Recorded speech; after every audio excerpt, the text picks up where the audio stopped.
En Zambie, la Citizen Economic Empowerment Commission se réjouit de la construction de 8 chantiers industriels dans tous les districts sélectionnés à travers le pays.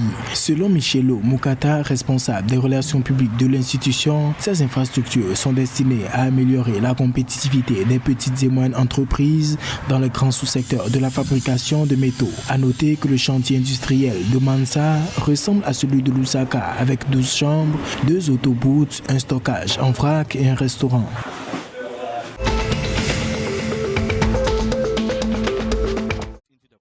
Au Malawi, les responsables du conseil municipal de Blantyre ont déclaré avoir levé 450 millions de kwacha grâce au renouvellement des licences commerciales pour l'exercice 2022-2023 par plus de 60% des entreprises du pays. Fustigeant les retards de certaines entreprises à renouveler leurs licences aux changements intervenus au cours de l'exercice financier du gouvernement, le conseil a mis en garde contre la fermeture des entreprises dont les propriétaires ne renouvellent pas leurs licences. Par ailleurs, 900 millions de kwacha seront générés par le conseil à partir des renouvellements de licences commerciales au cours de l'exercice en cours.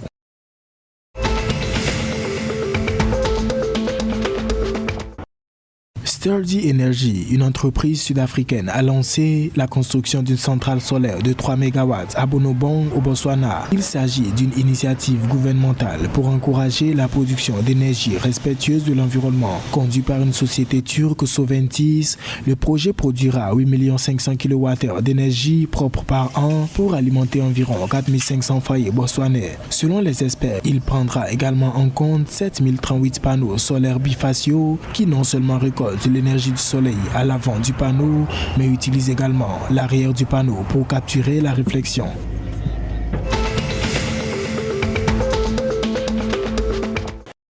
Le conseil d'administration du Millennium Challenge Corporation du gouvernement de Lesotho a voté lors de sa réunion trimestrielle du 31 mars 2022 l'approbation d'un programme compact de 300 millions de dollars sur 5 ans. Le programme est constitué d'un projet de renforcement des systèmes de santé, d'une approche axée sur le marché de projets d'horticulture irriguée et sur l'environnement des affaires et l'assistance technique. L'objectif est de faire progresser la croissance économique et la réduction de la pauvreté.